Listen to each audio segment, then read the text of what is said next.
Mysuru MP ಇದಾರಲ್ಲ ಪ್ರತಾಪ್ ಸಿಂಹ ಅವ್ರು pass ಕೊಟ್ಟಿರೋದನ್ನ ಮುಚ್ಚಾಕ್ಲಿಕ್ಕೆ ಇದೆಲ್ಲ ಮಾಡ್ತಾ ಇರೋದು. ಯಾಕದ್ರ ಬಗ್ಗೆ ಸ್ಟೇಟ್ಮೆಂಟ್ ಇಲ್ಲ? ಮಾತು ಮುಂಚೆ ಪ್ರತಾಪ್ ಸಿಂಹ ಅವ್ರ ಕ್ಯಾಮ್ರಾ ಮುಂದೆ ಬರ್ತಾ ಇದ್ರಲ್ವಾ? ಸಿದ್ದರಾಮಯ್ಯ ಅವರಿಗೆ ಏಕವಚನದಲ್ಲಿ ಬೈಯಕ್ಕೆ, DK ಶಿವಕುಮಾರ್ ಅವ್ರ ಏಕವಚನದಲ್ಲಿ ಬೈಯಕ್ಕೆ, ಕಾಂಗ್ರೆಸ್ ಮೇಲೆ ದಾಳಿ ಮಾಡಲಿಕ್ಕೆ, ರಾಹುಲ್ ಗಾಂಧಿ ಅವ್ರ ಬಗ್ಗೆ ಮಾತಾಡ್ಲಿಕ್ಕಂತೂ ಪುರ್ಸೋತಿದೆ. ಆದರೆ ಇವಾಗೆಲ್ಲ ಕಾಣೆಯಾಗಿದ್ದಾರೆ ಅವರು. Where is our state MP? ಅವರಿಂದ ಇವತ್ತು ಇಡೀ ನಮ್ಮ ದೇಶದಲ್ಲೇ ನಮಗೆ ತಲೆ ತಗ್ಸುವಂತ ಆಗಿದೆ ಅಲ್ಲ. ಎಲ್ಲಿದ್ದಾರೆ ಅವರು ಇವಾಗ? ನೋಡಿ, ಇದನ್ನ ಬಹಳ ಸ್ಪಷ್ಟವಾಗಿ ಹೇಳ್ತಾ ಇದ್ದೀನಿ. ಪಾಸ್ ಕೊಟ್ಟಿರೋದು ತಪ್ಪಾ ಸರಿನಾ ಅಂತ ಅವ್ರು ಹೇಳಬೇಕು.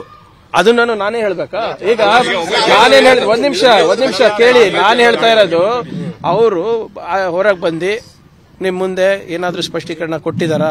ಹೌದಪ್ಪ, ನನ್ನ ಆಫೀಸಿಂದ ಪಾಸ್ ಇಶ್ಯೂ ಆಗಿರೋದು ತಪ್ಪಾಗಿದೆ, ನನ್ಗೆ ಗೊತ್ತಿರಲಾರ್ದೆ ಇಶ್ಯೂ ಆಗಿದೆ, ಅಥವಾ ನಮ್ಮ ಕಚೇರಿಯಿಂದ ಮಾಡಿದ್ದಾರೆ ನಂಗೆ ಗೊತ್ತಿರಲಾರ್ದೆ, ಏನಾದ್ರೂ ಹೇಳ್ಬೇಕಲ್ಲ.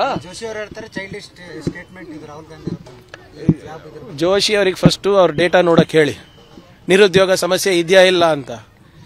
ಜೋಶಿ ಅವರು ಪಾರ್ಲಿಮೆಂಟರಿ ಅಫೇರ್ಸ್ ಮಿನಿಸ್ಟರ್, ಸ್ಟೇಟ್ಮೆಂಟ್ ಮಾಡಕ್ ಹೇಳಿ. ಸುಮ್ಮನೆ ರಾಹುಲ್ ಗಾಂಧಿನ ಪ್ರೈಮ್ ಮಿನಿಸ್ಟರು, ರಾಹುಲ್ ಗಾಂಧಿನ ಹೋಮ್ ಮಿನಿಸ್ಟರು, ಅವ್ರು ತಾನೇ ಆಡಳಿತದಲ್ಲಿರೋದು. ಯಾರು ಆಡಳಿತದಲ್ಲಿ ಇದಾರೆ ಅವರಿಗೂ ಉತ್ತರ ವಿರೋಧ ಪಕ್ಷದವರೇ ಕೊಡ್ಬೇಕಾ? ಸ್ವಲ್ಪನ ಜವಾಬ್ದಾರಿಯಿಂದ ಮಾತಾಡ್ಬೇಕು. ಇವರೆಲ್ಲ ಸೀನಿಯರ್ ಲೀಡರ್ಸ್. ಅನುಕ್ಷಣದ ಸುದ್ದಿಗಳಿಗಾಗಿ ವಿಸ್ತಾರ ನ್ಯೂಸ್ ಯೂಟ್ಯೂಬ್ ಚಾನೆಲ್ ಸಬ್ಸ್ಕ್ರೈಬ್ ಮಾಡಿ. ಹೊಸ ಸುದ್ದಿಗಳ ನೋಟಿಫಿಕೇಶನ್ಗಾಗಿ ಬೆಲ್ ಐಕಾನ್ ಕ್ಲಿಕ್ ಮಾಡಿ. ಲೇಟೆಸ್ಟ್ ಅಪ್ಡೇಟ್ಸ್ಗಾಗಿ www.vistaranews.com ವೆಬ್ಸೈಟ್ಗೆ ವಿಸಿಟ್ ಮಾಡಿ. ಅಂಗೈಯಲ್ಲೇ ಜಗತ್ತಿನ ಸುದ್ದಿ ತಿಳಿಯಲು ವಿಸ್ತಾರ ನ್ಯೂಸ್ ಕನ್ನಡ ಆಪ್ ಡೌನ್ಲೋಡ್ ಮಾಡಿ.